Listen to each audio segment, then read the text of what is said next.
Buenas noches. Se abre la sesión ordinaria de la Academia Nacional de Medicina. Para la fecha, señor secretario, sírvase leer el orden del día. Sesión académica. Programa. Primero, saludo del presidente de la corporación, académico doctor Juan Mendoza Vega. Segundo, basura electrónica, cuando el progreso enferma al futuro, académico doctor Hernán Urbina Joiro.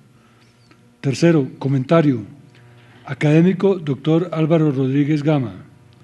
Cuarto, participación de los asistentes. Quinto, copa de vino. Está leído el orden del día, señor presidente. Muchas gracias, señor secretario. ¿Hay alguna comunicación para leer? Sí, señor presidente. Señores, Academia Nacional de Medicina, Junta Directiva, respetados señores, reciban un cordial saludo y especial agradecimiento por su amable invitación a la sesión académica La basura electrónica, cuando el progreso enferma al futuro, evento que se llevará a cabo el día 26 de febrero. Desafortunadamente, compromisos adquiridos con antelación a esta fecha me impiden acompañarlos como hubiese sido mi deseo, por lo cual les ruego aceptar mis excusas. Atentamente, Edgardo José Maya Villazón, Contralor General de la República. Bogotá, 23 de febrero del 2015. Señora Junta Directiva Academia Nacional de Medicina de Colombia. Apreciados señores, agradezco su amable invitación a la conferencia La basura electrónica, cuando el progreso enferma al futuro, que se realizará el 26 de febrero en Bogotá. Lamentablemente, no me es posible acompañarles por compromisos previamente adquiridos.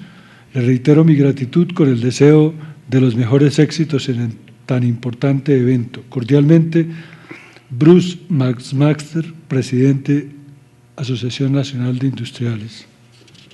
Están leídas las comunicaciones. Muchas gracias, señor secretario.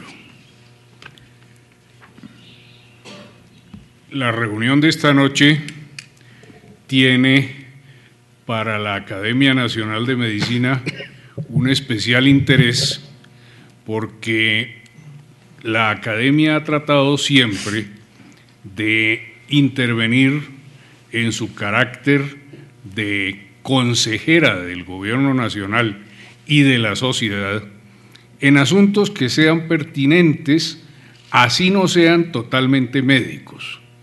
El tema propuesto por nuestro académico Hernán Urbina, quien es además académico y secretario de la Academia de Medicina de Cartagena, es un tema que sin duda debe preocuparnos, pero que no es fácil entender de entrada. Todos estamos ya metidos en el mundo de los aparatos electrónicos, unos más, otros como nosotros los mayorcitos menos, porque nos cuesta trabajo. Algunas personas aprenden desde los 5 años o menos cómo se mueven las flechitas y los clics y todas esas cosas. Eso a uno le cuesta mucho más, pero sin embargo, todos estamos metidos en eso y todos sabemos que esos aparatos tienen una vida útil y se acaban en algún momento y se dañan en algún momento. ¿Y qué hacemos con ellos?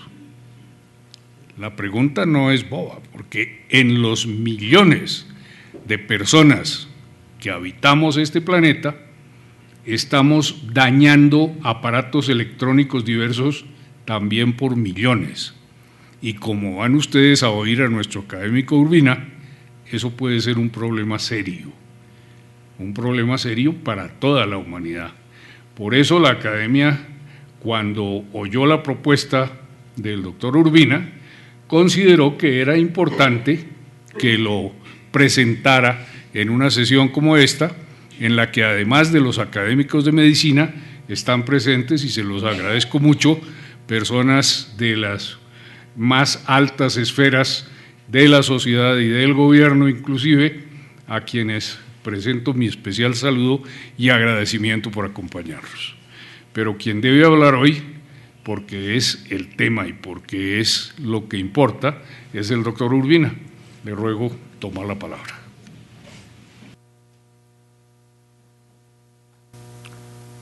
Honorable académico Hernando Groth, secretario perpetuo de la Academia Nacional de Medicina, honorable doctor Juan Mendoza Vega, presidente de la Academia Nacional de Medicina, honorables académicos de la Junta Directiva, la audiencia toda que nos honra con su presencia. Quiero agradecer la presencia de tan selecto auditorio y agradezco a nombre de la Academia Nacional de Medicina, tan preocupada por este tema, por este desafío de la basura electrónica.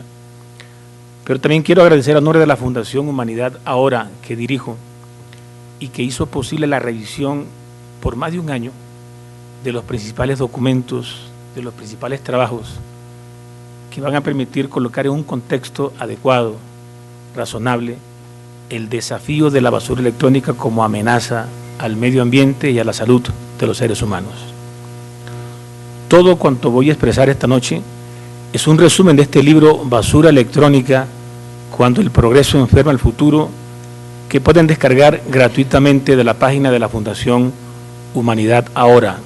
Si alguien desea una impresión en hojas, una versión impresa, encantados se la hacemos llegar, basta que lo comunique a Marta Mendoza, nuestra asistente de la presidencia de esta academia. ¿De qué se habla cuando se lanza la expresión basura electrónica? ¿Por qué no hablar, por ejemplo, de la basura tecnológica? Pues bien, la basura electrónica forma parte de la basura tecnológica, pero crece 3 veces más que el resto de basuras. Al menos 3 veces más crece la basura electrónica respecto a otro tipo de basura, y crece más que el aceite lubricante para los automotores, y crece más que los neumáticos y llantas de los automotores, y ese factor, más otros factores ominosos que vamos a revisar, hace que la basura electrónica sea una basura que merece un tratamiento especial. Pero ¿de qué se trata la expresión basura electrónica? ¿A qué nos referimos en concreto? Son desechos o subproductos de un aparato o dispositivo diseñado para trabajar con energía provista de redes eléctricas, baterías u otros campos electromagnéticos. Se suele definir también por la expresión anglosajona que traduce residuos de aparatos eléctricos o electrónicos, o incluso se le suele abreviar con la palabra e-waste. Pero hay otra definición, una más antigua. El Convenio de Basilea, el documento más importante sobre desechos peligrosos o residuos peligrosos, hizo una definición propia de lo que es basura electrónica. En el 89 definió que la chatarra electrónica era todo aquel dispositivo que ya era diseñado para funcionar con energía eléctrica, que era incapaz de cumplir las funciones para el cual fue diseñado. Incluso incapaz de cumplir la función de no andar diseminando residuos electrónicos o residuos peligrosos. Con esto surge una consideración importante antes de avanzar. Los aparatos electrónicos funcionales, como esta computadora, como estos computadores que bien ha llegado el Ministerio de las TIC con gran acierto y que debemos seguir allegando a la juventud, a la niñez, a todo sector que lo necesite, no son fuentes de residuos peligrosos. Los aparatos electrónicos funcionales sí contienen residuos peligrosos, pero convenientemente empaquetados en un estado no dispersivo, y no son fuentes de riesgo de diseminación de residuos electrónicos.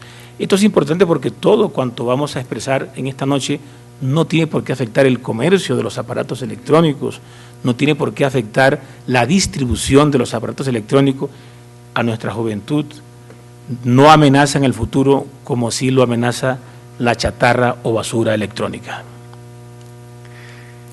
¿Qué son los residuos peligrosos o los desechos peligrosos? ¿Qué es el meollo real del problema de la basura electrónica? Pues el Convenio de Basilea de 1989 lo definió muy claramente. Son desechos peligrosos las basuras que contienen retardantes de llamas, los bifenilos policlorados o polibromados. Son sustancias que se aplican a los circuitos electrónicos para que no se incendien, para que los aparatos por su uso no se incendien. Todo aparato electrónico tiene retardantes de llama y esos retardantes de llama son declarados por el Convenio de Basilea como sustancias peligrosas y a la basura que los contenga como basura peligrosa. Es basura peligrosa todo desecho que contenga mercurio, cadmio, arsénico, cobre, zinc, metales comunes, excepto el arsénico, en los aparatos electrónicos. Son desechos peligrosos, toda basura o desecho que sea capaz de emitir dibenzoofuranos o dibenzoparadoxinas, y ahorita miraremos que son de las sustancias que más se liberan cuando se incinera la basura electrónica, que es el método más usado en todo el mundo, quemar o triturar los aparatos electrónicos para reciclarlos. Pero incluso el mismo Convenio de Basilea dice que los montajes eléctricos y electrónicos son basura peligrosa, incluso los cables son basura peligrosa, y miraremos ahorita que la carcasa de los aparatos electrónicos y eléctricos que son necesarios para su diseño son generalmente fabricados a partir de ésteres del ácido tálico, una neurotoxina reconocida. Pero en este estado no es posible que se liberen esas neurotoxinas, esos ésteres del ácido tálico. Habría que triturarlos, habría que incinerarlos, que es la forma preferida como se recicla la basura electrónica en todo el mundo. Pero surge aquí otra consideración importante tras decir lo anterior. Toda basura electrónica contiene y genera residuos peligrosos y debe manejarse toda como basura peligrosa. Es la actitud de Europa. La directriz actual, vigente desde 2012, exige que todo fabricante de aparatos eléctricos o electrónicos estampe este logo en la caja, que quiere decir no puede ir a la cesta de la basura, no puede ir al carro de la basura, no puede ir a los vertederos legales de basura. Pero incluso el lineamiento del 2012 va más allá. En el preámbulo, en el inciso 5, dice: los residuos de aparatos eléctricos y electrónicos seguirán estando presentes durante muchos años. En esos residuos, sustancias peligrosas como mercurio, cadmio, plomo. Está admitiendo que no es posible fabricar de momento un aparato totalmente ecológico, totalmente al alcance de todos, por lo cual hay que advertir al usuario que está manejando un aparato que contiene sustancias peligrosas y que no puede desecharse como se desecha la basura corriente. Advierte incluso la Unión Europea que los componentes peligrosos contenidos en los aparatos eléctricos y electrónicos constituyen un problema importante durante la fase de gestión de los residuos. Le da tratamiento de basura peligrosa a los residuos electrónicos. Es más, en el inciso 14 dice: la recogida separada es condición previa para asegurar el tratamiento y reciclado específico de los residuos electrónicos y es necesaria para alcanzar el nivel deseado de protección de la salud humana y del medio ambiente. Y agrega en el artículo 14, debe informarse a los usuarios de los aparatos eléctricos y electrónicos que los efectos potenciales o sobre los efectos potenciales sobre el medio ambiente y la salud humana como consecuencia de la presencia de sustancias peligrosas en los aparatos eléctricos y electrónicos. Está en un tratamiento claramente de residuo peligroso, de basura peligrosa a los aparatos electrónicos que ya no cumplen su función, que son chatarra electrónica y que son basura electrónica. Y con esto surge otra consideración importante antes de avanzar. Los residuos peligrosos son reciclables y son comercializables. El hecho de que tenga más de 1000 residuos peligrosos un aparato electrónico no quiere decir que tras su falla o su descarte haya que enterrarlo a 100 metros bajo tierra. No, el mercurio es reciclable, pero incluso los circuitos electrónicos son reciclables. Más tarde miraremos que en el año 2005 una tonelada de circuitos eléctricos seleccionados costaba $22,000 la tonelada y que una tonelada de SIM cards las tarjetas inteligentes de los celulares, costaba $33.000 tonelada. Eso es dinero. Son residuos peligrosos, pero son perfectamente reciclables y comercializables. La UNESCO dijo hace poco que cerca del 90% de un aparato electrónico es reciclable, incluso. Pero ¿por qué es un desafío temible? Ya se dijo que crece 3 veces más que el resto de basuras. Eso lo dijo nada menos que el Programa de Medio Ambiente de Naciones Unidas. ¿Y por qué crece 3 veces más, al menos en este momento? Porque hay un aumento en la producción y el mercadeo evidente, porque hay un acortamiento de la vida útil, ya no duran 5 o 6 años, 3, 2, 1, si acaso, acaba la garantía al año y ya se daña el aparato, porque es más barato sustituir que reemplazar y porque faltan alternativas para destinar la basura electrónica. ¿Qué hacemos en Colombia cuando se alcanza ya la vida final de un aparato electrónico? Pues esto es en Cartagena de Indias, el barrio Chambacú. Al fondo verán la avenida Santander que va al aeropuerto. Ahí mismito empieza el caño Juan Angola y al frente está el edificio inteligente de Chambacú, donde funciona el consulado de Canadá. Pues aquí está. Estos son chatarra electrónica, estas carcasas hechas con éster de ácido tálico están allí contaminando. Miren los manglares acá, aquí están contaminando. Hay un basurero electrónico allí, al pie del consulado de Canadá en Cartagena de Indias. En Cartagena de Indias no hay forma de disponer en este momento de un aparato electrónico en desuso y haremos un repaso de un ejemplo personal que hicimos hace cerca de un año. Esto es una visita que hicimos en el barrio El Pozón, a donde los recicladores llevan la basura electrónica que se encuentran, ahí está, un teclado, una impresora, les pagan 1.000 pesos por cada basura electrónica que lleven. Pero hay otro fenómeno que no debe perderse de vista. Según miraremos ahorita una encuesta de la ONU, en ciertos sectores, la mayoría de la basura electrónica puede estar en los hogares. Esta es la casa de un amigo en Castillo Grande, en Cartagena, un barrio estrato 6, que resolvió pasarse el amigo a los portátiles. Entonces tiene la CPU, aquí empieza ya a oxidarse, a degradarse. Tiene 2 CPU hace años que no las utiliza, 2 monitores, 2 o 3 teclados, y los tiene allí porque no sabe qué hacer con eso, no sabe dónde llevarlos y a lo mejor imagina que puede negociarlo con alguien. Eso lleva años allí, ¿no? Hay otro amigo en Manga que se dedicó a coleccionar portátiles y él vende las tapas, las teclas, basura electrónica que se está degradando en su hogar y porque además no hay dónde llevarla en Cartagena de Indias. Yo también tengo mi propio basurero electrónico y esta foto es muy importante por lo que les dije hace unos minutos, porque fue imposible desde Cartagena de Indias deshacerme de una computadora Vostro que no utilizo y 2 impresoras que no utilizo hace mucho rato. Esta es la información que les decía hace unos minutos. El programa de la UNEP, de Medio Ambiente de Naciones Unidas, en el año 2010 alertó que la acumulación de basura electrónica en los hogares puede llegar hasta el 80% del total de la basura, según el sitio, según el estrato de las personas. Pero ¿por qué es un desafío temible? Porque el reciclado primitivo, ya lo he enunciado, es triturar, incinerar los aparatos eléctricos o electrónicos para extraer el metal, agrava una mezcla de más de 1.000 tóxicos, más de 1.000 residuos electrónicos pueden liberarse de la incineración, lo veremos ahorita, de un aparato electrónico. No solo son los metales pesados, 4 o 6, que informan en los periódicos, son casi todos los metales pesados y metaloides, son centenares de retardantes de llama, polibromados y policlorados, son centenares de dioxinas, decenas de hidrocarburos aromáticos policíclicos, decenas de ésteres del ácido tálico.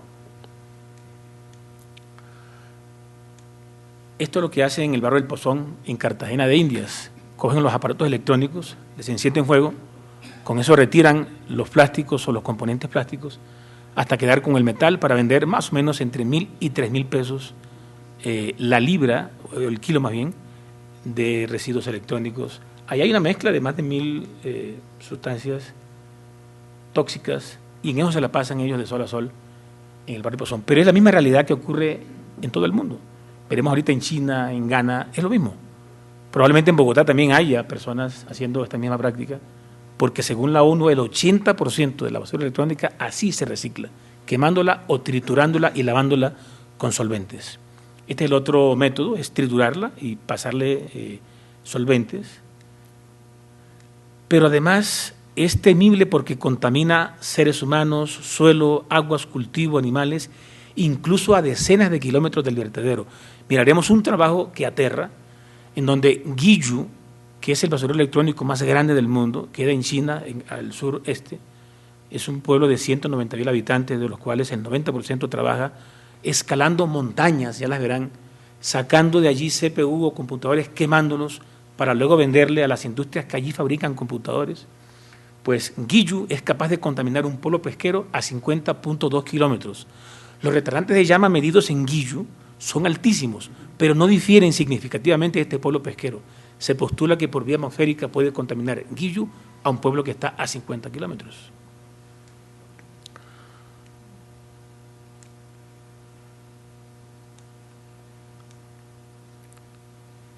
Pero también hay que decir que es temible porque afecta especialmente a mujeres embarazadas, niños, trabajadores de reciclaje, que es población joven, con lo cual volvemos al enunciado del principio: la basura electrónica es el ámbito cuando el progreso enferma al futuro. Vamos a revisar mucho más detenidamente el impacto del problema a nivel mundial y a nivel nacional. El Programa para el Medio Ambiente de Naciones Unidas ha publicado que en el año 2010 se produjo en el mundo cerca de 40 millones de toneladas y que apenas de ese total se reciclaron entre el 5 y el 10% nada más. La iniciativa para la solución del problema de la basura electrónica, que es una rama de Naciones Unidas, proyecta que para el año 2017 habrá en el mundo, o se producirá en el mundo, 65 millones de toneladas mundiales. El reciclaje no creo que haya aumentado mucho. A ese paso nos vamos a llenar de basura electrónica en muchos sitios. En Colombia no hay muchos estudios, no hay estudios realmente. Esta es una proyección que se le encargó a un instituto federal suizo para la prueba de nuevas tecnologías, que proyectó que para el año 2013 se habrían producido en Colombia 140.000 toneladas. Pero recientemente un artículo publicado en el Diario del Tiempo, se publicó una proyección que encargó la ANDI al mismo instituto suizo y proyectan que para el 2018 Colombia producirá 1 millón de toneladas de residuos electrónicos. Ni siquiera es basura tecnológica, o sea, metiendo llantas y aceite, no, de residuos electrónicos, lo cual es temible. Alcanzaríamos el nivel actual de México. México produce entre 1 y 1.3 toneladas al año de basura electrónica. Pero el problema más grande que tenemos, y esto no es un problema del gobierno nacional en entero, sino de todos, y la solución está entre ciudadanos, entre poder legislativo, poder ejecutivo, empresa privada. Pese al convenio de Basilea, en Colombia se maneja la basura electrónica como basura corriente.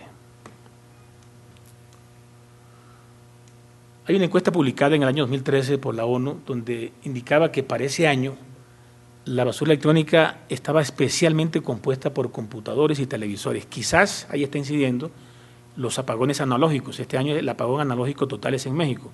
Por ello tanta cantidad de televisores, pero por supuesto los teléfonos celulares es una amenaza creciente. Probablemente también incida que es más fácil colocar una caja para que la gente deposite pilas y teléfonos celulares. Ya es más complicado colocar una caja para colocar un monitor, una CPU o un computador portátil.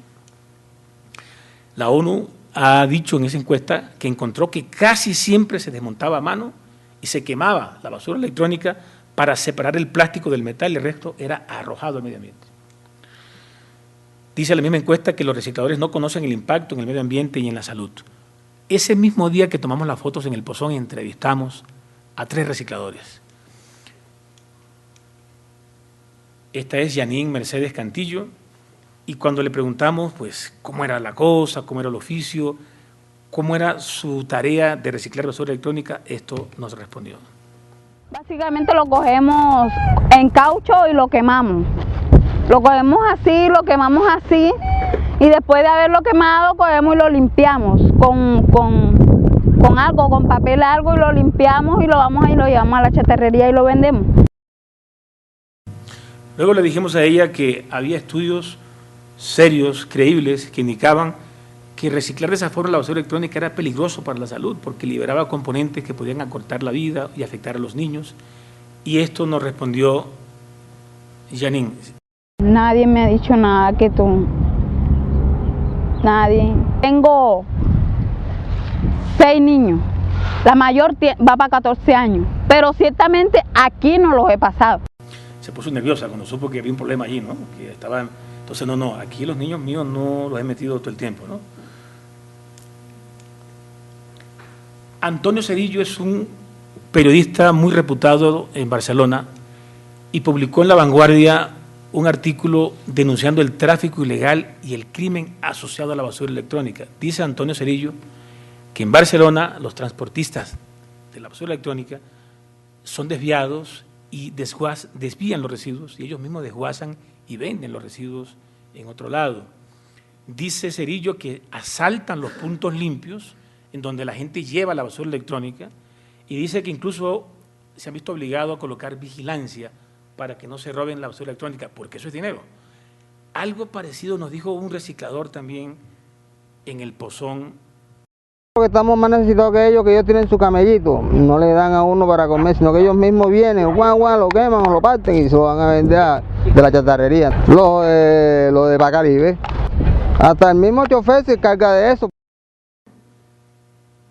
Eso dice el reciclador y eso sí es una cosa preocupante, ¿no? Pero ya avanzamos algo, es un enorme, ¿por qué hay tráfico y crimen asociado? Porque es un enorme negocio. Repitamos las estadísticas que adelanté hace un rato. En el año 2005, los circuitos impresos seleccionados podían costar hasta $26.832 la tonelada.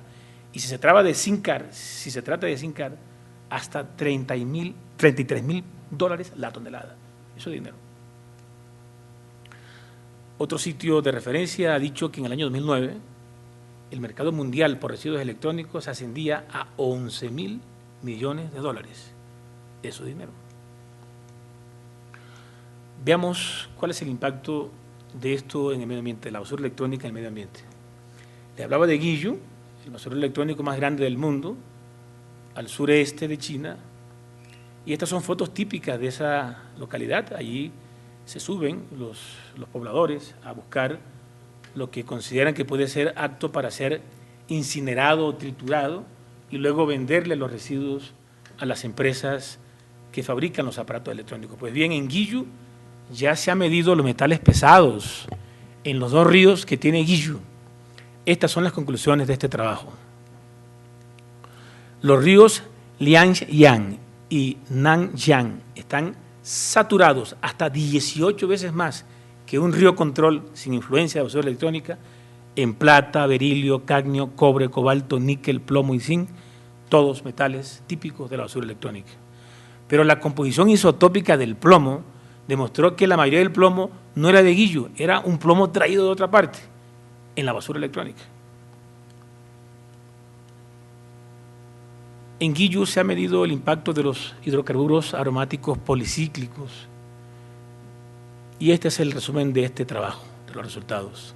Se midieron los hidrocarburos aromáticos policíclicos hasta 10 centímetros de profundidad y estaban hasta 25 veces aumentados en mayor cantidad que un sitio control que no tiene influencia de un basurero electrónico.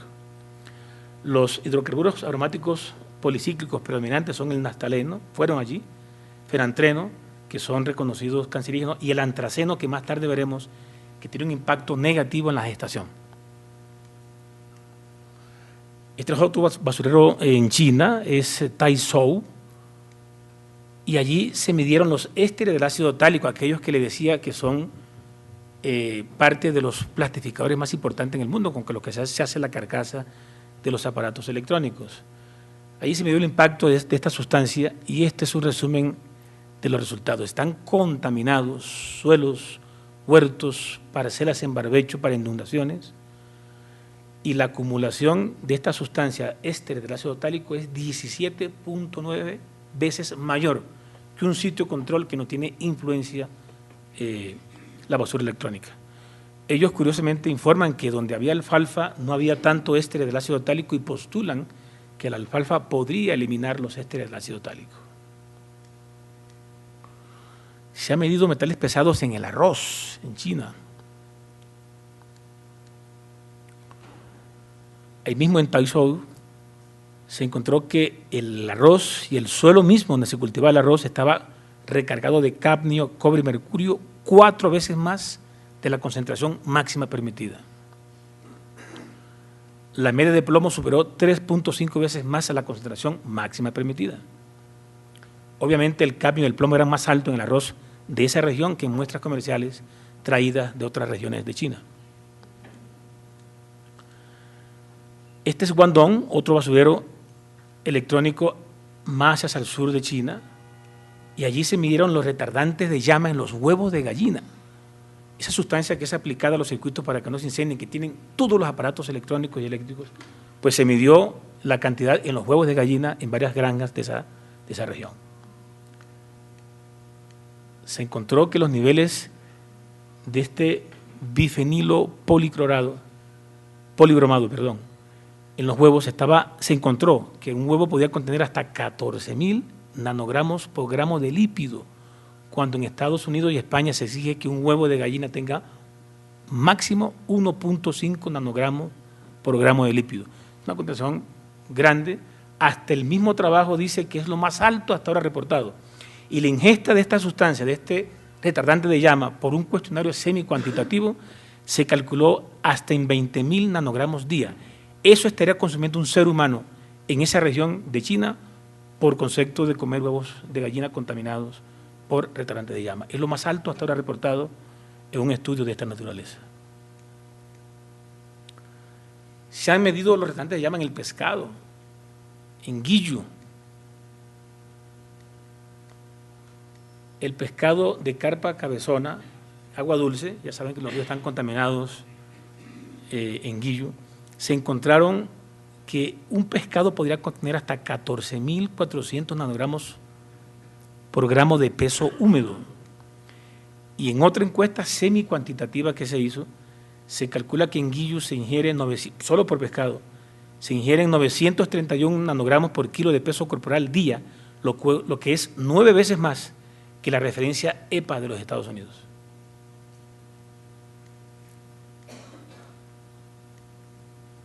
Este es otro basurero, Tianjin, en China, al este, y ya se midieron los retardantes ya en el suero humano.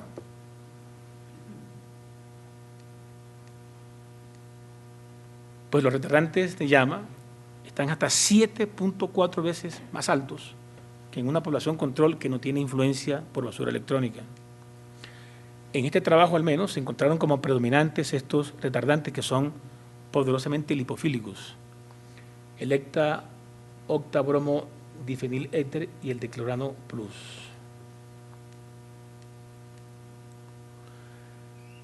Se midieron los furanos y las dioxinas, que son productos por la incineración de la basura electrónica, tanto en guillo como en Taizhou. Se encontró que por inhalación, ingestión y contacto dérmico están expuestos 105 veces más de lo que permite la OMS, que permite hasta 1.4 picogramos por equivalente tóxico OMS por kilo de peso corporal día.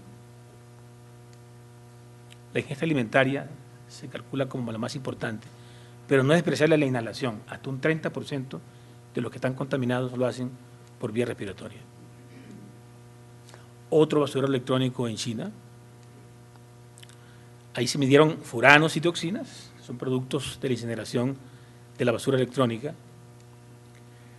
Y ahí se encuentra que estas dioxinas y estos furanos se pueden encontrar en cantidades en el suelo de hasta 234.292 nanogramos por kilo. Que la ingesta también superó más de 100 veces lo que aconseja la ONU, la OMS, y que el procedimiento asociado a esta situación es la quema a cielo abierto de la basura electrónica. Se ha medido el mercurio en el cabello de las personas en guillo. Y como era de esperarse, estaba 4 veces más alto que población no expuesta a basura electrónica. Y como factores de riesgo para tener tal contaminación por mercurio, el análisis mostró que era de alto riesgo que el mismo hogar sirviera de taller para desmantelar la basura electrónica, el ingreso familiar, es un problema de pobres también, el tiempo de vivienda o de vida en guillo, la distancia entre el hogar y el sitio de reciclaje y el consumo de pescado y mariscos contaminados en Guillo. Esto que vimos en China ya se empieza a detectar en India, las montañas de basura electrónica donde la gente va a rescatar lo que puede quemar o triturar para vender. Y este artículo podría resumir muy bien la realidad actual en India y básicamente concluye que en la India urbana aumentan los metales pesados y los retardantes de llama en el medio ambiente por incineración y uso de solventes en el reciclaje de la basura electrónica. Este es un trabajo que me pareció preocupante en Manila, Filipinas, y se midió el poder contaminante de los pequeños talleres.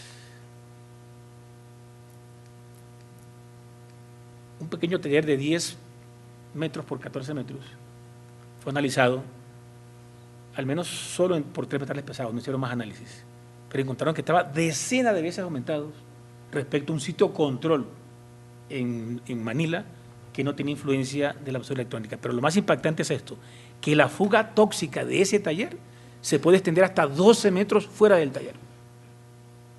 Un pequeño taller de 10 por 14 puede contaminar hasta 12 metros por fuera del taller. Y aquí está el artículo que hace rato les anuncié, cómo puede contaminarse hasta 50 kilómetros de un vertedero de basura, considerando que Guillo es el más alto del mundo, el más grande del mundo. Este es Guillo y este es un pueblo pesquero, Haojiang. Están a 50.6 kilómetros de distancia. Se calcula que en carro la distancia es 1 hora 9 minutos. Pues al medir en suero este retardante de llama, pues estadísticamente no difería de lo de Guillo. Se postula que la vía atmosférica es la ruta contaminante. ¿Cuál es el impacto de todo esto en la salud humana? La evidencia va creciendo, pero preferí traer una revisión que hizo Lancet en su suplemento mensual electrónico sobre salud global, pues le dedicó toda una revisión. Básicamente revisaron todo lo que había publicado en las principales bases de datos médicas, desde el 1 de enero del año 1965 hasta diciembre 17 del año 2012. Encontraron en total 2.274 registros, pero se quedaron con 23. Los 23 que tenían el rigor metodológico para poder concluir algo. Pues miraron el impacto en la gestación. Esta es población expuesta, no necesariamente recicladores, pero sí que viven en Guillo, comparada con población que no tiene nada que ver con la basura electrónica. Se midieron a sus madres y a sus bebés al momento de nacer. Se midieron los hidrocarburos aromáticos policíclicos. Como es obvio, estaban en el cordón umbilical mucho más alto en estos niños de Guillo o del basurero electrónico donde se midieron, que en el cordón umbilical de niños nacidos en sitios que no tienen relación con los basureros electrónicos. Pero además se midieron componentes específicos, los benzopirenos, los benzoantracenos, el criseno, y se encontró que los benzopirenos y los benzoantracenos y el criseno están asociados negativamente con prematuridad, con bajo peso al nacer, con muerte infantil, con malformaciones. Los benzoantracenos específicamente se asociaron además con baja talla y los crisenos y los benzopirenos además se asociaron negativamente con la edad gestacional. Otro trabajo se encargó de ver el impacto de este retardante de llama, los bifenilos polibromados. Como era de esperarse, el nivel en sangre era mucho más alto en las madres y en los niños de sitios donde se recicla basura electrónica y también se asoció significativamente con eventos adversos. ¿Cuáles? Más bebés prematuros, bajo peso al nacer, muerte, malformación. Este retardante de llama, al menos en este trabajo, no se asoció con cambios en la talla ni en la edad gestacional, como sí lo hace este otro retardante policlorado. Esta muestra se hizo ahí sí en madres recicladoras y sus niños tenían en el cordón umbilical un nivel mucho más alto de este retardante de llama comparado con la sangre de un cordón umbilical de un niño que vive en una zona sin influencia de basura electrónica.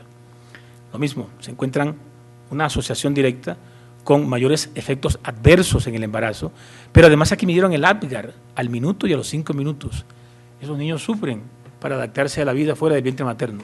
Algunos requieren soporte médico para que puedan adaptarse a la vida luego de salir del vientre materno. Este es un ácido, el ácido perfluorooctanoico, que se utiliza para recubrir los cables eléctricos. También se midió en mujeres embarazadas, como es lógico, más alto en estas señoras encargadas de reciclar la basura electrónica, y se asocia con lo mismo, con una tasa alta de abortos espontáneos. Hay una reducción en la edad gestacional, bajo peso al nacer, baja talla y una reducción del Apgar al minuto y a los 5 minutos. Este trabajo midió el impacto del cromo. Aparece aumentado, pero de momento en este trabajo no pareció estar asociado a cambios en el peso y la talla, pero ya miraremos que el cromo sí se asocia con daño pulmonar en los niños y con daño genético. Finalmente el plomo se encontró mucho más alto en el cordón umbilical de los niños de esas zonas de basureros electrónicos y se asoció con lo mismo, con efectos adversos al nacer y con bajo Apgar al nacer. Hay un impacto en la genética humana. Se comparó población expuesta contra población no expuesta y la población expuesta mostraba mayor cantidad de células binucleadas en sangre periférica, específicamente el leucocito, tal como se observa en algunas neoplasias hematológicas. Se encontró asociado a esto el plomo y el cadmio. Y preocupa esto además, las mujeres parecían más susceptibles de presentar estos cambios, ¿no? El cromo se asoció a cambios en el DNA. Si se hacía una electroforesis de DNA, aparecía con mayores daños genéticos la gente expuesta por el cromo de los basureros electrónicos. Más impacto en cuanto a la genética. Los hombres expuestos a la basura electrónica tienen problemas por la expresión del RNA mitocondrial en los espermatozoides y también las mujeres, aquí lo vemos, en la placenta. Y el cadmio se asoció a una depresión en la expresión de las metalotioninas, que son proteínas que nos protegen contra metales pesados precisamente. Hay un impacto negativo en el crecimiento. Estos niños de 8 y 13 años tienen niveles altos de manganeso y de níquel en la sangre que se observan, que se asocian significativamente con baja talla, con baja estatura, con bajo índice de masa corporal. Estos mismos niños fueron estudiados en su función pulmonar. Se asocia el cromo y el níquel a un bajo valor de capacidad vital forzada. Son niños con alteraciones pulmonares por exposición de cromo y níquel procedente de la basura electrónica. Se ha medido en sangre materna la TSH alta y el T4 bajo en los niños. Hay un franco patrón de hipotiroidismo y un trabajo lo asoció con un retardante de llama, con los bifenilos polibromados.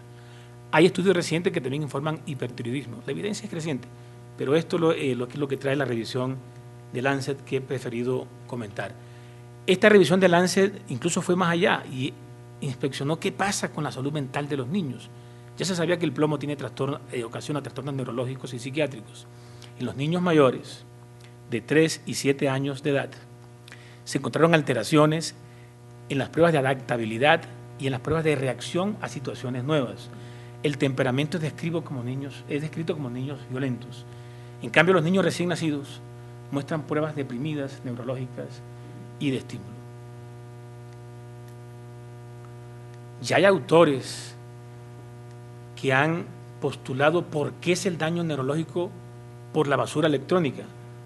Postulan que el mercurio, el cadmio, el cromo, los retardantes de llama y los hidrocarburos policíclicos aromáticos interfieren en las señales del calcio, en la neurotransmisión mediada por la glutamina y la dopamina, en el sistema neuroendocrino ya vimos el patrón de hipotiroidismo y una alteración en la expresión epigenética que determina una alteración en la diferenciación, en la formación de sinapsis, en la plasticidad de las conexiones, en la mielinización, lo que desemboca en alteraciones cognitivas, en la atención, en las funciones motoras y en el comportamiento. Se han informado problemas por la salud ósea, por los tóxicos provenientes de la basura electrónica.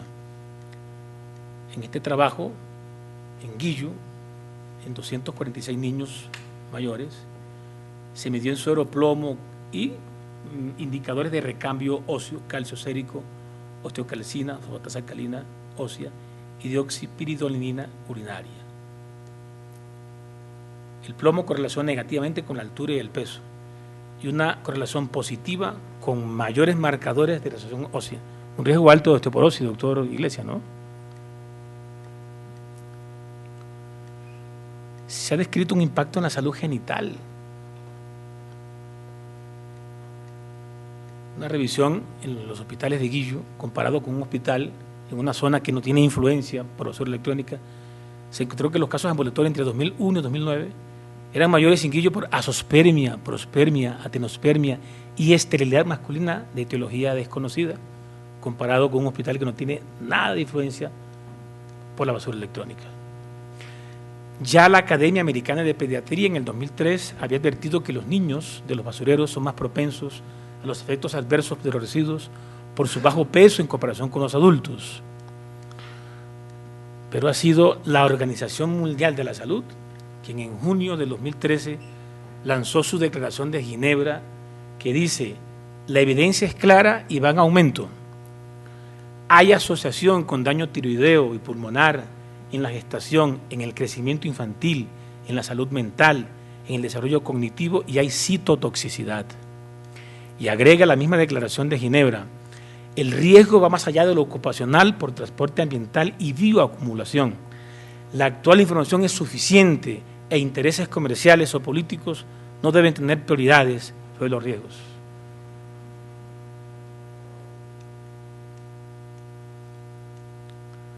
Hagamos un ejercicio local. Ahí recuerdan la fotografía, ahí está una computadora que no uso hace muchos años y un par de impresoras que tampoco utilizo. Debo antes decir que el programa postconsumo que el Gobierno Nacional implementó hace unos años es un avance gigantesco y será una de las herramientas que logrará dar pasos positivos, firmes y eficaces contra la basura electrónica. Sin embargo, en el momento el programa postconsumo no es todo lo que quisiéramos. Yo intenté deshacerme de esos aparatos electrónicos utilizando el programa postconsumo y desde el 12 de junio de 2014 envié correos electrónicos a las direcciones del programa postconsumo que se encargaban de recoger o reciclar las computadoras y las impresoras. Estos son los correos a los cuales escribí. Hay otra lista parecida para impresoras y básicamente el correo electrónico, bueno, también escribí a una empresa recicladora con sede en Medellín, también escribí a Computadores para Educar, también escribí a Cardique en Cartagena, escribí al EPA de Cartagena, que es la empresa para el medio ambiente, el Establecimiento Público Ambiental en Cartagena, y el correo básicamente decía lo siguiente: pues que necesitaba ayuda para que por medio de los canales regulares ambientales establecidos pudiera deshacerme de esa impresora, 2 impresoras y de una computadora. Me respondieron. La Autoridad Nacional de Licencias Ambientales con toda entereza me dijo: no hay un programa que lo ayude en Cartagena, pero puede escribirle a Ecocómputo, que ya había respondido días atrás y nos dijo que sin costo, o sea, para que no tuviera costo la recogida, habría que tener 350 kilogramos de basura electrónica si la empresa estaba en Bogotá, Medellín, Cali, Barranquilla, Bucaramanga, Cartagena. Pero me dio la posibilidad, si son residuos de un canal residencial, sigue escribiendo. Y dijimos, pero claro, se trata de eso, de computadora en la casa y un par de impresoras. ¿Qué se hace en ese caso? Nos respondió que había campañas el último fin de semana de mes en algunos puntos habilitados, solo en Barranquilla, Bogotá, Cali y Medellín. En síntesis, ningún correo electrónico de los que mandé me ayudó a deshacerme de la computadora Vostro y la impresora Hewlett Packard de tinta y de láser que aún continúan en mi apartamento. La ley 1672 fue otro avance gigantesco en Colombia y será otra herramienta grandísima. Es una esperanza, y es una esperanza entre otras cosas porque la misma ley anticipa que estará en plena vigencia en el mediano y largo plazo, pero además será una esperanza porque estoy seguro que lograremos que implementen aquello que los lineamientos europeos exigen: el logotipo en los aparatos eléctricos o electrónicos, la advertencia al usuario de que lo disfrute con tranquilidad, pero una vez que se dañe no puede echarlo a la caneca de la basura, no puede ir al carro de la basura, no puede ir a un vertedero legal ni tampoco a un vertedero ilegal. Esa ley será una herramienta importante y estoy seguro, porque la Academia está llamada por esa misma ley a participar de la política de residuos electrónicos, será una ley que podrá hacerle frente al desafío que encaramos ya en Colombia. La ley, como les decía, la misma ley dice que se va a poner en marcha en el mediano y largo plazo, salió apenas en el 2013, pero la ley es ambigua en algunos apartes y podría inducir al error de manejar como corriente lo que son residuos peligrosos. De entrada, la ley omite que todos los aparatos electrónicos y todos los residuos electrónicos y eléctricos son fuentes de residuos peligrosos. Esa omisión ya es importante. Pero cuando ellos definen lo que es un residuo de aparato electrónico o eléctrico, dice que son residuos de manejo diferenciado. Es decir, que una parte no tiene problema y la otra tal vez. Toda la basura electrónica tiene problemas, es fuente de residuos electrónicos. Y más adelante define o amplía la definición que los residuos de aparatos eléctricos y electrónicos son los aparatos que en el momento que se desechan o se descartan, que ese término comprende todos aquellos componentes consumibles y su conjunto, salvo que individualmente sean considerados peligrosos. Es decir, que existe la posibilidad que algún residuo no sea peligroso y otro sí. Todos son peligrosos. Y en otra parte dice que establecerá los lineamientos del Gobierno Nacional y requisitos que deberán tener los sistemas de recolección y gestión de residuos de aparatos electrónicos, en especial para aquellos que pudieran contener sustancias peligrosas. Todos tienen sustancias peligrosas. ¿Qué hace la Academia Nacional de Medicina en todo esto? Pues estamos llamados por la misma ley a participar de la formulación de la política pública de los residuos de aparatos eléctricos y electrónicos en Colombia y estamos para ayudar. Le decía a la doctora Castellano que somos aliados naturales y que estamos aquí es para aportar y para crear una iniciativa colombiana y ojalá panamericana para enfrentar este enorme desafío. Ya existe esta publicación, está en las manos de nuestro querido presidente Juan Mendoza Vega, pero apenas voy a resumir algunas de las propuestas que vamos a hacer al Ministerio de las TIC, al de Medio Ambiente y a toda entidad que nos pueda ayudar, OMS, OPS, a todas. Y básicamente es convertir la amenaza en oportunidades entre todos. El gobierno no es el que va a solucionar esto, el ciudadano, la empresa privada, el legislativo y también el ejecutivo.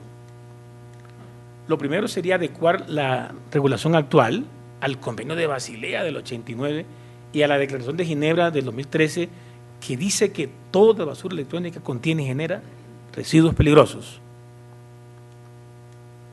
Para ello, pues, se harán las campañas pertinentes, la documentación pertinente, las charlas pertinentes, las reuniones que sean necesarias. Estamos atentos a que eso se lleve a cabo y aportar todas las pruebas y toda la documentación del caso. El segundo punto sería informar de todo esto que estamos aquí hablando a otros auditorios, adecuando la información según el auditorio. Los recicladores deben saber el riesgo que corren. La población cerca a un basurero electrónico debe saber el riesgo que corre. Y todo usuario de un aparato eléctrico o electrónico debe conocer el riesgo a que somete a los demás por echarlo a la cesta de la basura o al camión de la basura o al vertedero legal o al vertedero ilegal.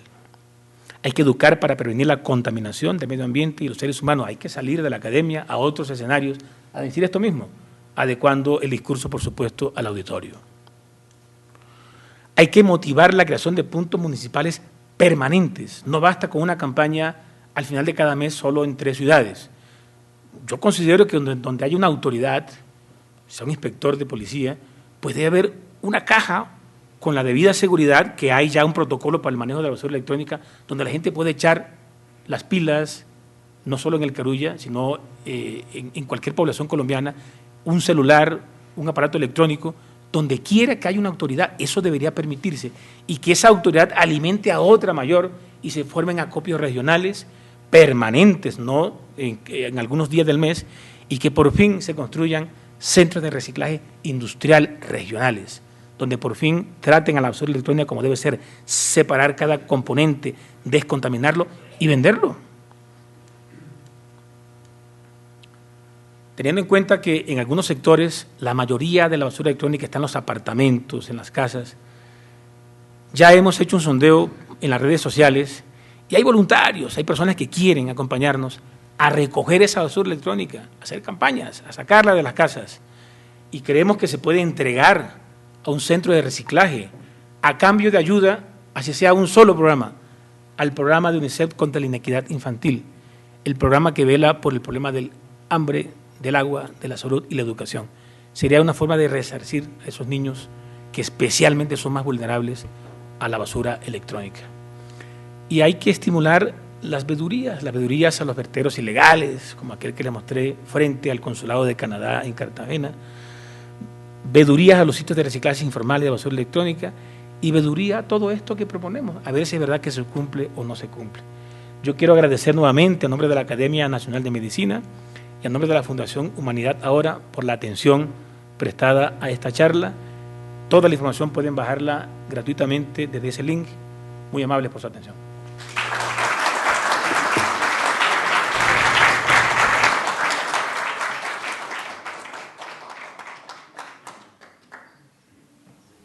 Muchas gracias, doctor Urbina.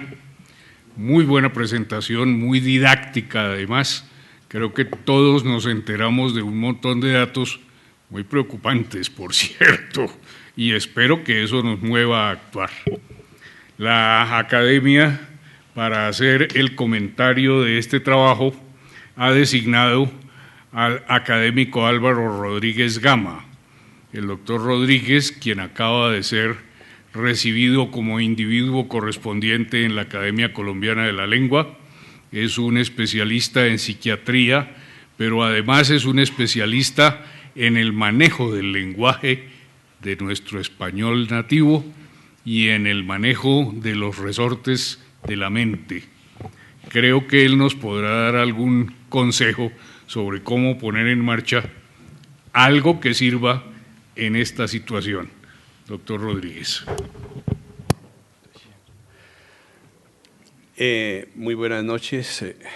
Gracias por sus palabras, doctor Juan Mendoza Vega, presidente de la Academia Nacional de Medicina. Señores miembros de la Junta Directiva, señores académicos, invitados especiales, queridos amigos, familiares, señoras y señores. Agradezco a la Junta Directiva que me haya otorgado la posibilidad de comentar el trabajo tan importante, tan interesante y novedoso del académico Hernán Urbina Joiro. Pero realmente cuando recibí ese encargo, la verdad es que quedé un poco preocupado porque no son temas que esté continuamente manejando. De hecho, no los está manejando la cultura y como nos han informado, tampoco hay estudios colombianos consistentes. Es decir, es algo reciente y tiene que ver entonces con la nueva cultura, las nuevas costumbres, la nueva tecnología, la nueva forma de comunicación, la manera como el mundo está enfrentando el progreso, el posmodernismo y yo diría que prácticamente la nueva civilización que nos acompaña en los últimos años. Inicio por mencionar el recorrido biográfico, la hoja de vida, el currículum vitae del doctor Hernán Urbina.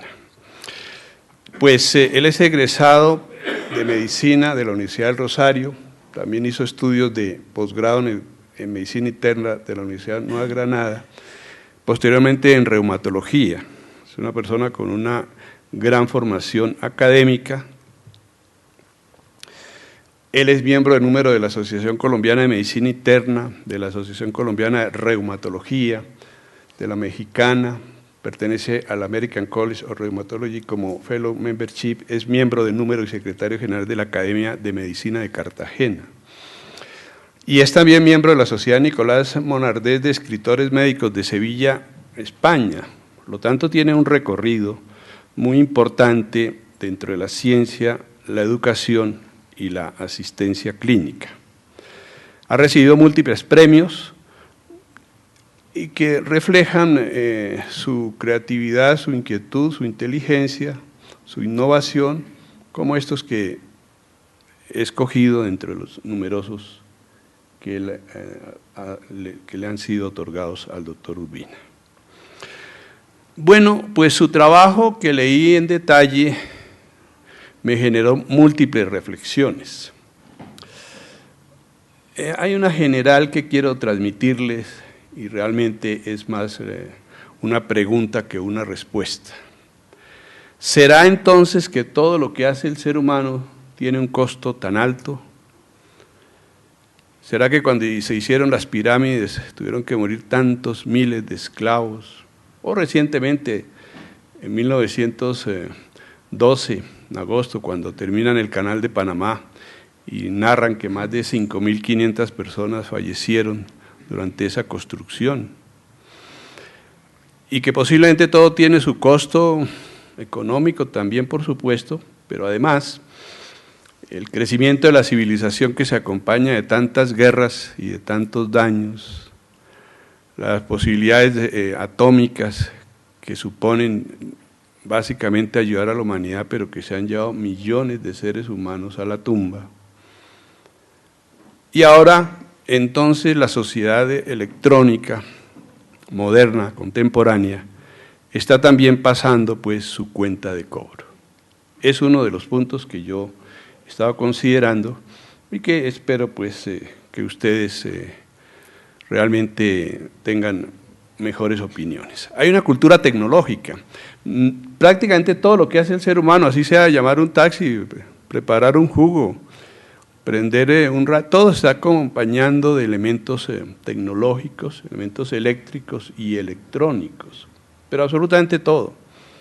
No hay prácticamente ya aspecto que sea así, mecánico, artesanal, sencillo, manual, interactuante, interpersonal, como nos tocó durante varias décadas.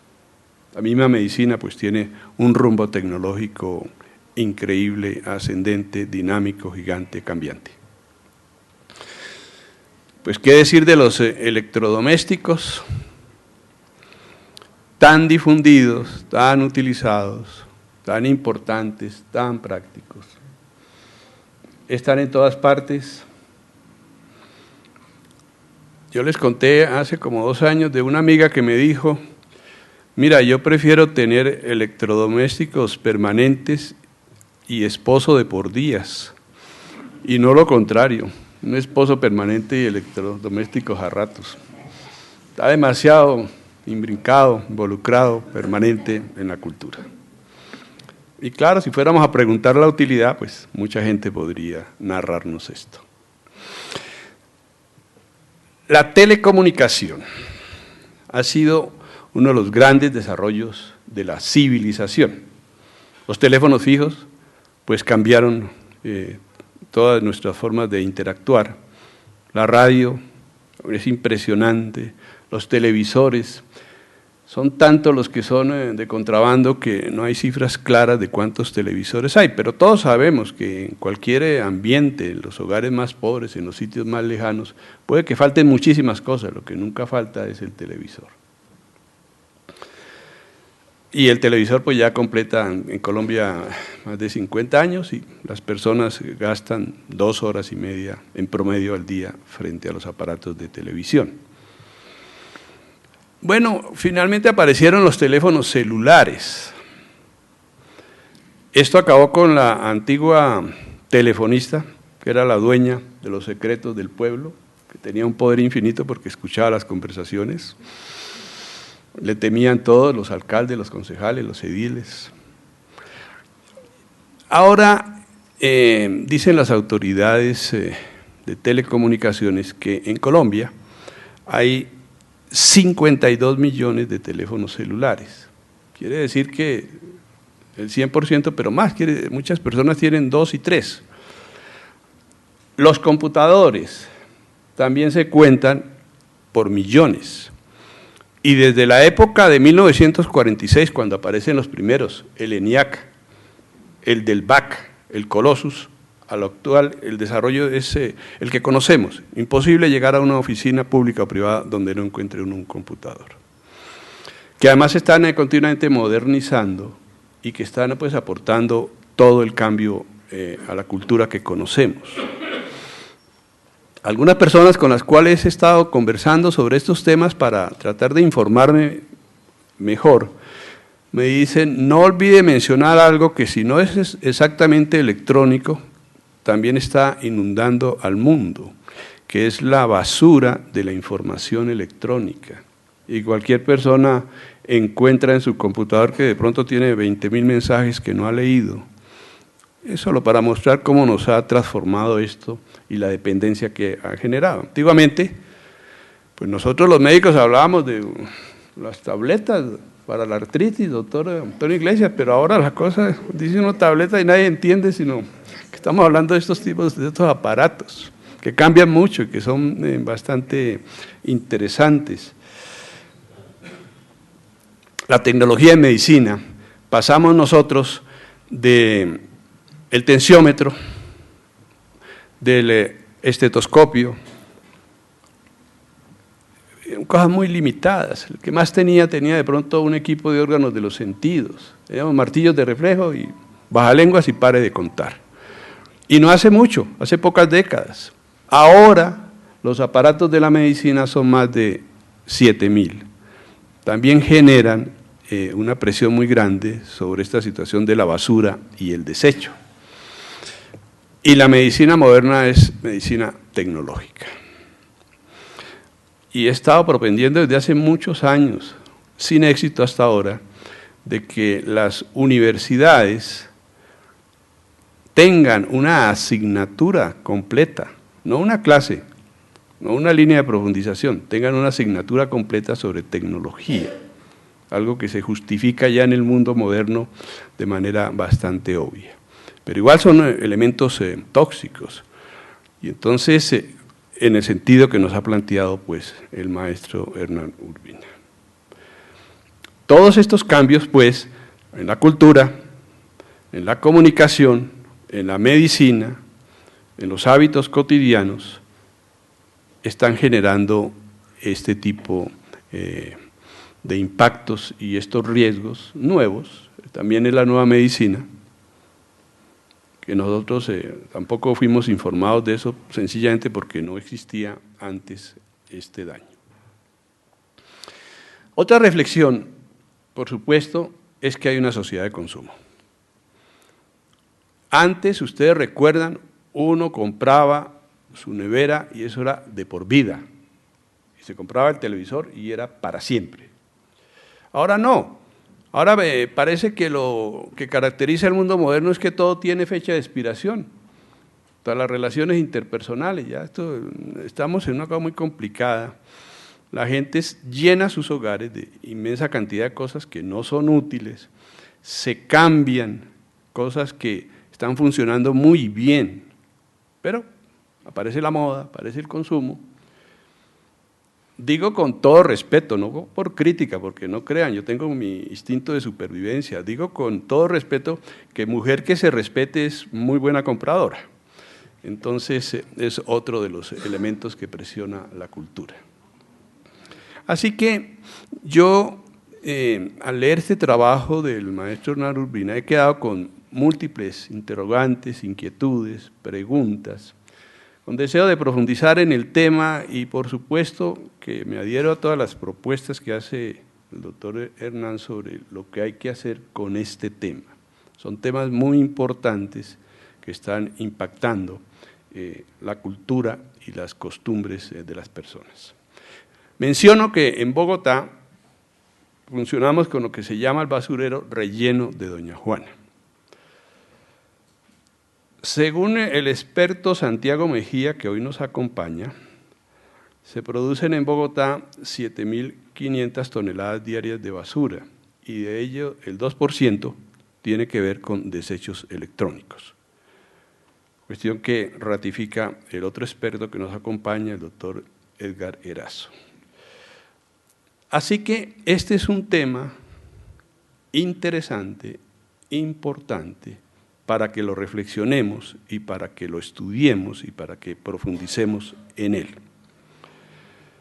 Termino diciendo pues que felicito al doctor Hernán Urbina Joiro por su gran trabajo, por su gran interés y porque esta academia, que me parece que es un sitio natural para el planteamiento de todos los nuevos problemas que tienen que ver con la ciencia, y entonces yo le felicito, doctor Hernán Urbina Joiro, por su presentación. Muchas gracias.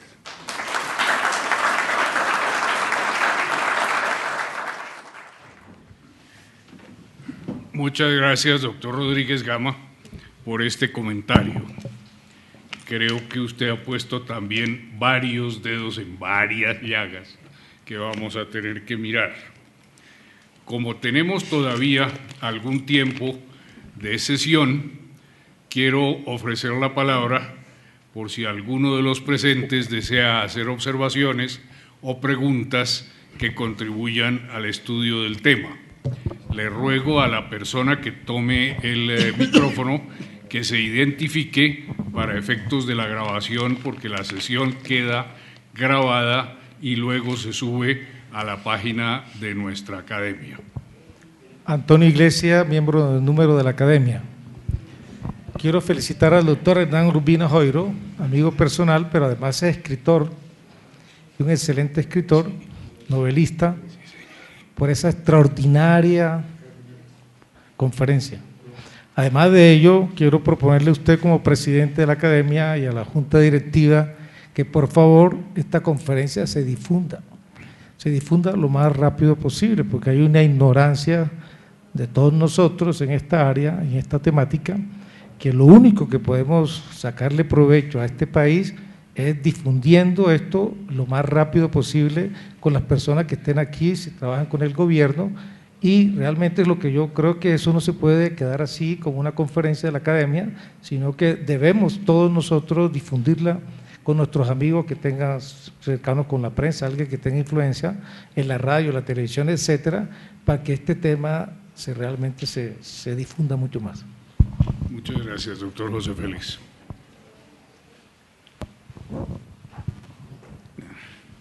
El doctor Urbina, yo creo que es el paradigma del humanismo en medicina. Todos conocemos su obra, pero esto que nos presenta esta noche es muy novedoso y sumamente importante. Yo coincido con el doctor Iglesias en que esto debe ser transmitido a las autoridades gubernamentales, comenzando también por Bogotá, pero a los ministerios que les corresponda, porque es una realidad. Y yo creo que el descuido aquí en Colombia con estos desechos es enorme, sobre todo por la ignorancia que hay sobre eso. De manera que yo quiero felicitarlo por esta contribución y recordarle a los académicos las contribuciones que ha hecho el doctor Urbina. Antes de empezar la sesión estábamos conversando con algunos que él hizo una contribución que es muy importante desde el punto de vista de los símbolos, porque ustedes recuerdan el artículo que se publicó en la revista Medicina, en que él reclama que el caduceo de mercurio no es el signo de la medicina, ese es el signo del comercio y de los ladrones, ¿no, doctor Urbina? El signo de la medicina es el bastón de manera que esa diferencia que la hemos tratado de difundir tremendamente, yo creo que cualquiera, no se necesita ir a Atenas a ver los museos y ver la estatua, sino que la vemos en todas las publicaciones y se ve es un bastón y una sola serpiente. De manera que yo creo que es una de las contribuciones de verdad que a mí me han parecido más importantes. Es un novelista y me acabo de enterar también de que ha contribuido a la música. Yo creo que es una persona realmente admirable, y en estos tiempos de lo que hemos llamado la deshumanización de la medicina, surge un personaje como el doctor Urbina como un modelo para los médicos de Colombia. Muy buenas noches a todos. Por favor, reciban un especial saludo del ministro de las TIC, el doctor Diego Ernesto Molano Vega, quien se disculpa por no poderlos acompañar. Estaba en un viaje con el señor presidente y me pidió el favor que viniera a este honorable evento. Quiero aprovechar a la Junta Directiva por la invitación y felicitarlo, doctor, por semejante investigación tan detallada y sobre todo tan amplia en materia de los impactos de las RAE. Yo, además de representar al ministro, soy la directora de Computadores para Educar. Durante 14 años Computadores para Educar ha tenido un vínculo muy importante con los RAE, porque no solamente llevamos computadores a los niños en las zonas alejadas del país y buscamos que haya una transformación de la educación apoyada con las tecnologías, sino que en esa gestión nos hemos comprometido con el medio ambiente. En su momento, hace 14 años, si ustedes hacen remembranza, pues los computadores eran un bien de lujo que tenían de pronto los gerentes de los bancos y algunos médicos, porque ustedes saben que el sector de medicina ha sido uno de los pioneros y líderes en el desarrollo de la tecnología, y el sector bancario también. Entonces, en esa época queríamos incursionar con el tema de la tecnología en la educación y teníamos necesariamente que recibir computadores donados de las empresas que nos los querían entregar para darles un mejor uso y una mejor vida útil. Nuestra gestión de reacondicionamiento, de recibir computadores viejos y darles una mejor vida, digámoslo así, útil para los niños, fue galardonada y premiada en varias oportunidades por el Convenio de Basilea, también por la Organización de las Naciones Unidas, porque nos demostraba que era una gestión muy adecuada para poder evitar un poco los efectos nocivos de estar primero reemplazando la tecnología con tanta frecuencia y segundo de evitar caer en la mala disposición de los RAE. Sin embargo, el programa ha tenido que cambiar sustancialmente porque las nuevas tecnologías han bajado de precio. Ustedes ven que hoy por hoy se consiguen tabletas a 120.000 pesos, computadores muy económicos, y los niños son pinchadísimos, los niños de las zonas rurales. Ellos ya no quieren computadores reacondicionados y nos dicen, bueno, si nosotros vemos al presidente y a todo el mundo usando esos aparatos, a nosotros ¿por qué nos van a entregar los computadores reacondicionados? Entonces tuvimos que hacer un giro en nuestra estrategia y por eso, doctor Urbina, cuando seguramente usted le escribió a Computadores para Educar diciendo que tenía un computador en Cartagena y una impresora, estoy segura que le dijimos que infortunadamente no se lo podíamos recibir, porque nosotros en su momento tuvimos un centro de reacondicionamiento en Barranquilla, en el Mamonal, y allí podíamos recibir muchísimas donaciones de sede de entidades que ya estaban y de personas naturales que querían entregar los computadores, pero eso cambió sustancialmente. Y en medio de todo, en la discusión de la Junta Directiva de diciembre que estuvieron la ministra Gina Parodi y el ministro Diego Molano de Computadores para Educar, había una discusión y es, hay que preservar la gestión de medio ambiente que tiene Computadores para Educar. De hecho, nosotros tenemos la primera planta de gestión de residuos eléctricos y electrónicos que hay en Latinoamérica, y nosotros se llama el CENARE. Ahí gestionamos todo lo que son los RAE, más no la parte peligrosa, porque usted hizo una diferenciación valiosísima, que es que para el Ministerio de Ambiente no todos los RAE son peligrosos. Entonces nosotros tenemos licencia para operar los RAE hasta que no son peligrosos. Y allí hacemos una transformación valiosísima. Sacamos metales semipreciosos, termoplásticos, vidrio, que lo procesamos para unas nuevas industrias que lo necesitan como materia prima muy económica.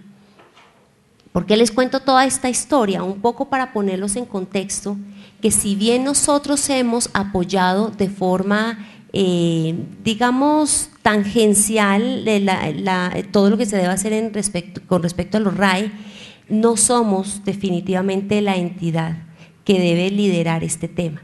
Si bien seguimos con la parte de gestión de residuos eléctricos y electrónicos, como les comento, sí estamos apoyando decididamente todo lo que la ley 1672 promueve, y es las asociaciones, Ecocómputo y todos estos gestores que deben reunirse para darle una respuesta al país. Nosotros vemos que las toneladas de tecnología crecen. Sin embargo, como bien lo mencionó el doctor Urbina, no todos los RAE provienen de telecomunicaciones, y en la ley, de hecho, participó el Ministerio de las TIC decididamente.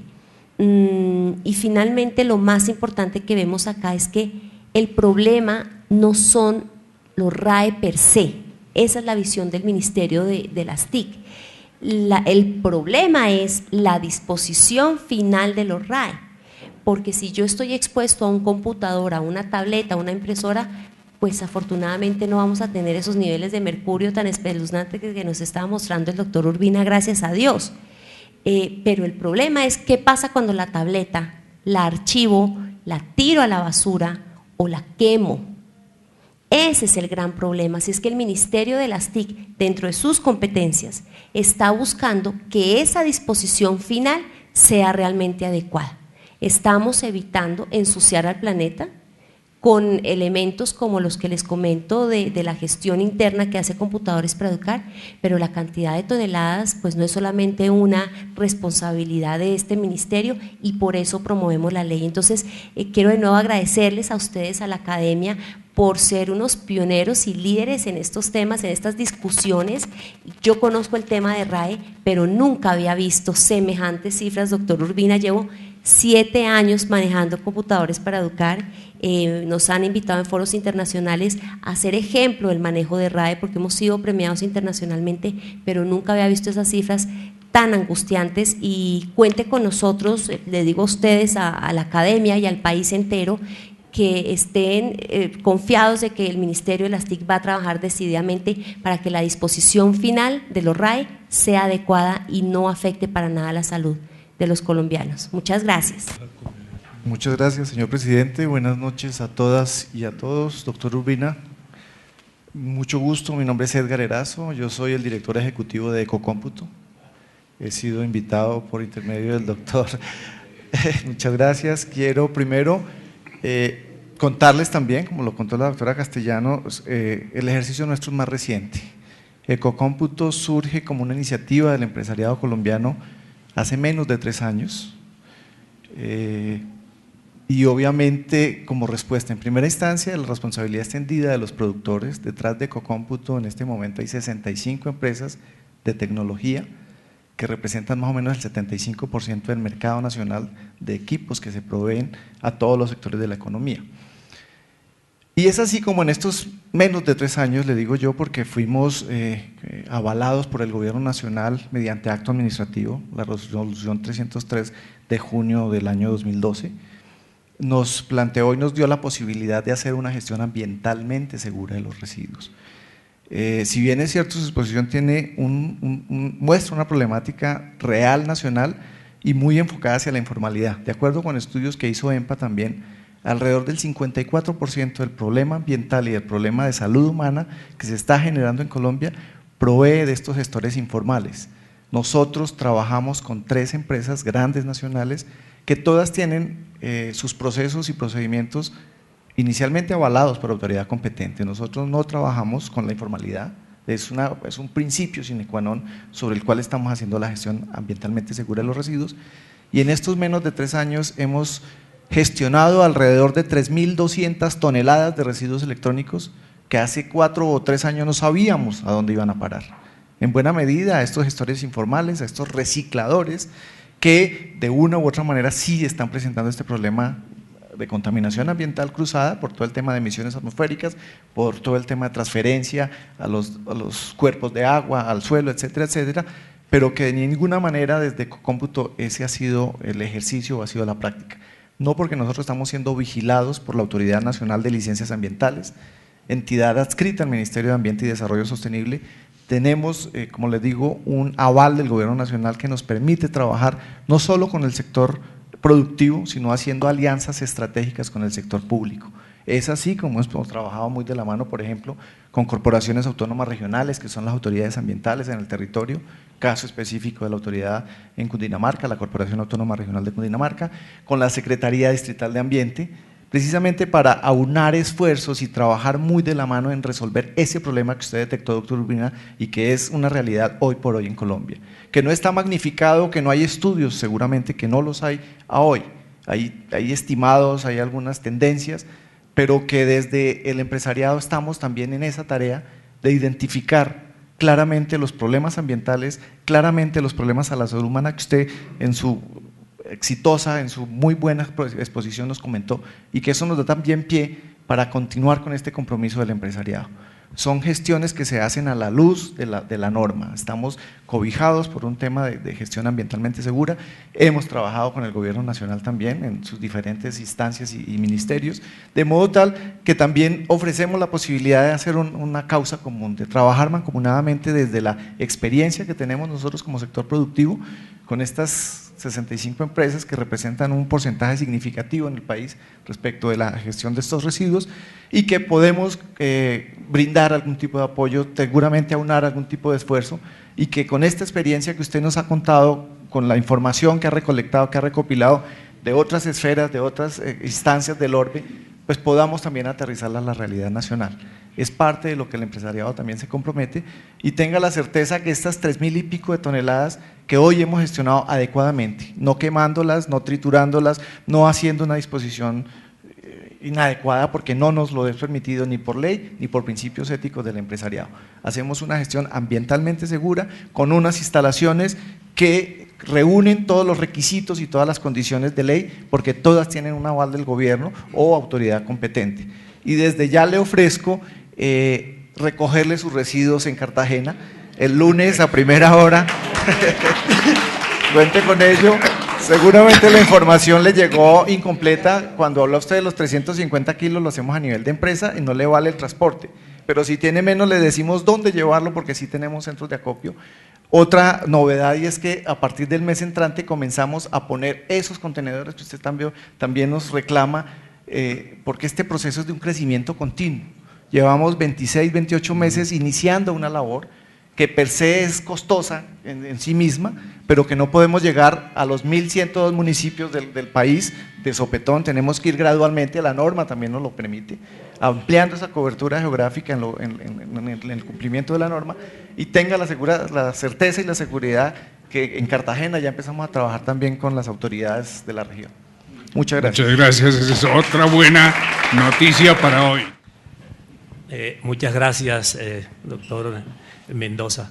En primer lugar, quiero felicitar al doctor Hernán Urbina Joiro por su excelente, extraordinaria conferencia, muy ilustrativa, muy pedagógica y al mismo tiempo una conferencia que constituye un gran desafío para todos los colombianos, como él lo decía, porque yo creo que una cosa importante que él anotó es que esta es una responsabilidad no solo del gobierno, sino de todos los colombianos.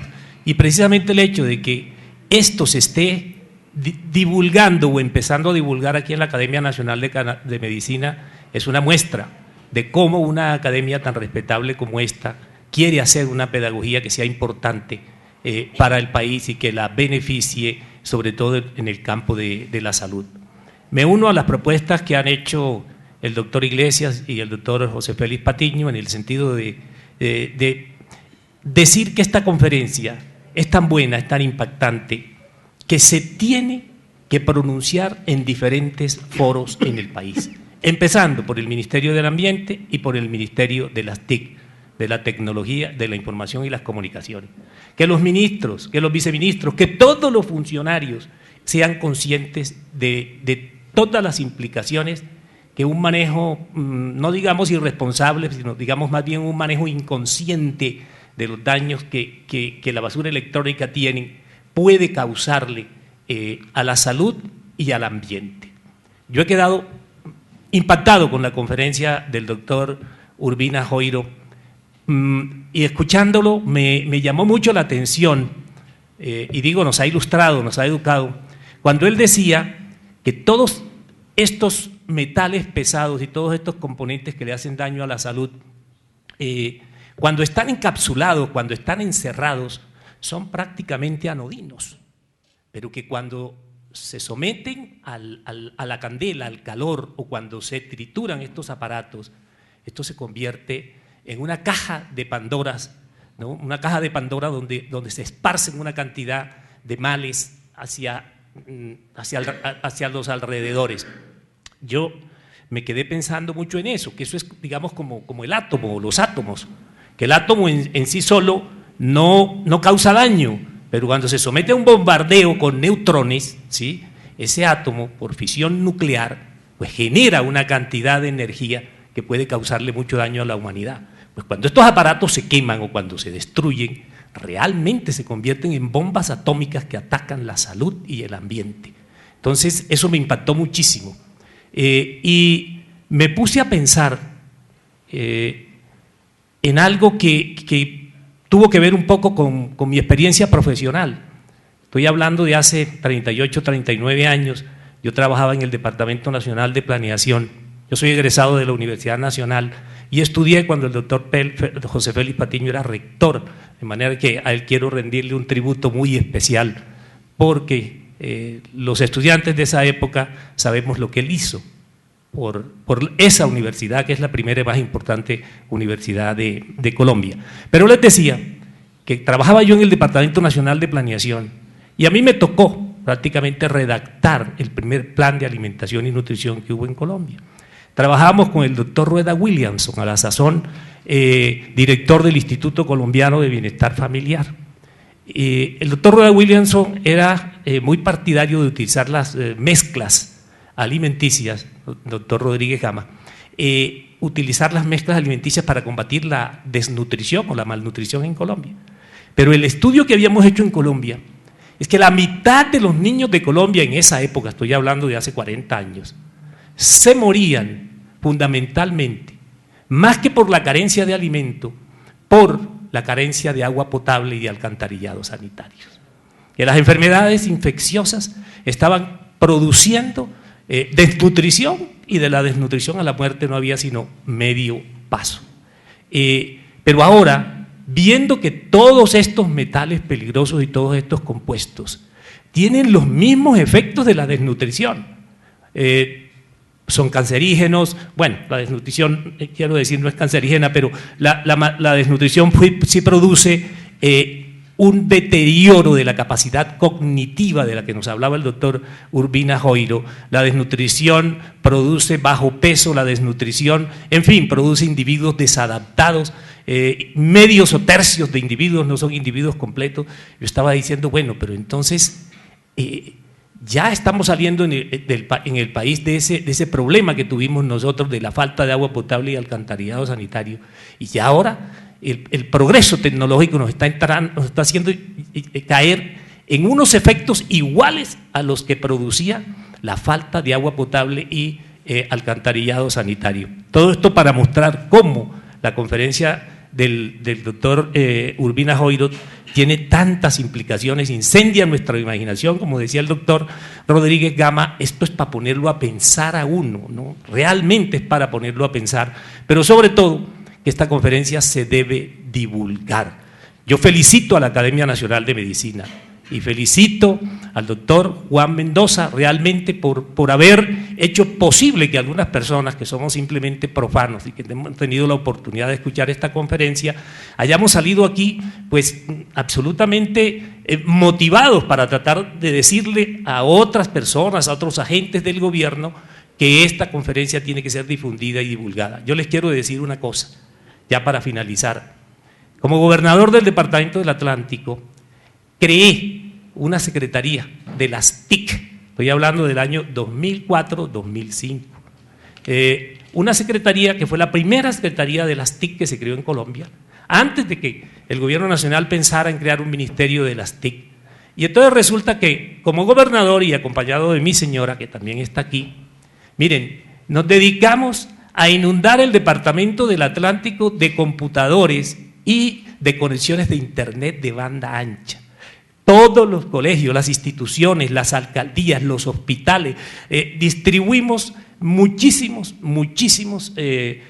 computadores, y yo les quiero decir que si a mí en ese momento me hubieran preguntado lo que le preguntaron a la señora esa de Cartagena, oiga, señor gobernador, y usted sabe, ¿no?, que, como decía el doctor Rodríguez Gama, todas las cosas no buenas traen a su turno no solamente algo malo, sino que tiene un costo. Me hubieran preguntado, oiga, gobernador, y usted sabe también que los desechos de esta basura, los desechos de estos equipos electrónicos, de estos productos, tienen unos efectos terribles para la salud y para el ambiente. Yo hubiera tenido que decir exactamente como la señora, que no sabía.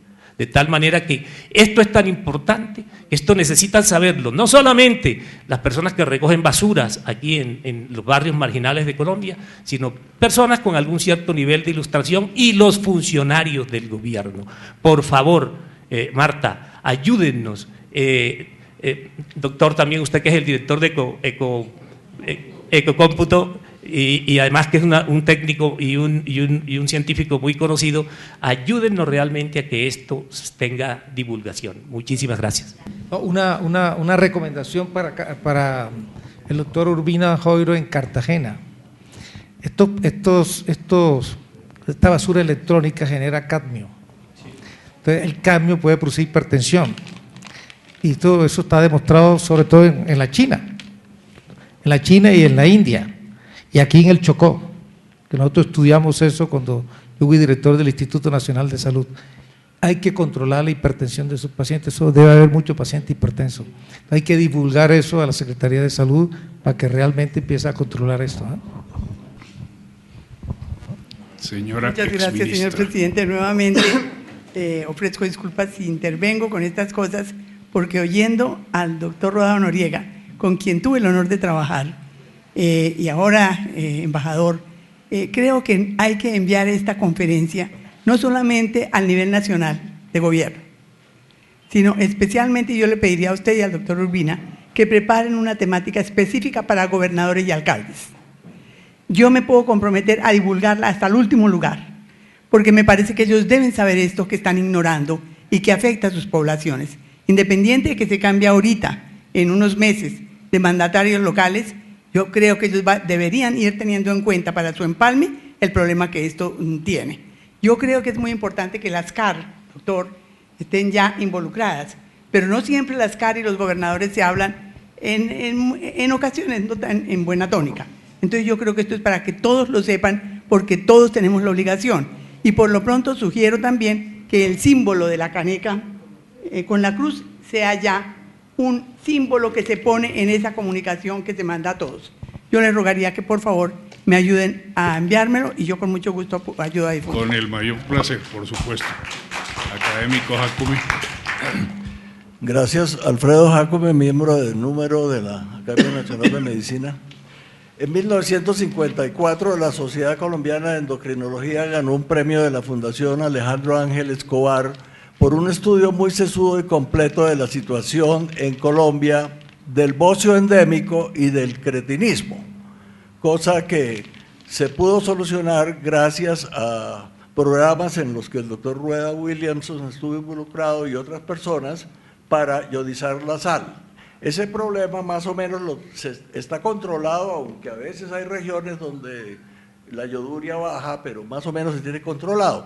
Sin embargo, ahora vemos que hay unos niños que están naciendo hipotiroideos, es decir, que van a ser futuros cretinos y probablemente pacientes con cáncer de tiroides, porque hasta donde yo sabía, digamos, la bomba de sodio, un transportador que se llama el Symporter de sodio-yodo, puede ser engañada por halógenos, por otros halógenos, y en vez de meter yodo, puede meter otros halógenos como el cloro, el bromo y el flúor. Sin embargo, no sé si pueda también ser engañada por niveles altos de cadmio. La verdad es que la hormona tiroidea es esencial para el desarrollo neuronal de los fetos y de los recién nacidos.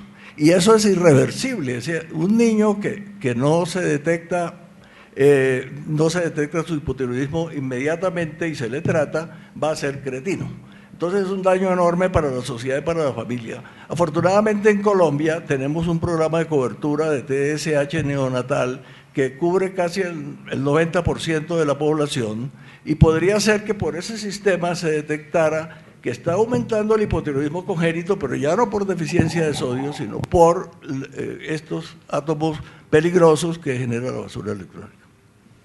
Muchas gracias, doctor Jacome. Hemos llegado al final del tiempo de esta presentación y les agradezco a todos su presencia, sus contribuciones, las tendremos muy en cuenta, y con el doctor Urbina habíamos conversado ya acerca de algunas acciones que era bueno tomar y que ahora estoy más convencido de que debemos tomar. Le pido que me perdone por no haber comentado su cualidad de novelista. Hay una novela que está a punto de aparecer sobre la vida del gran almirante don José Fulgencio Padilla, que es una maravilla de vaina, le cuento. Se levanta la sesión.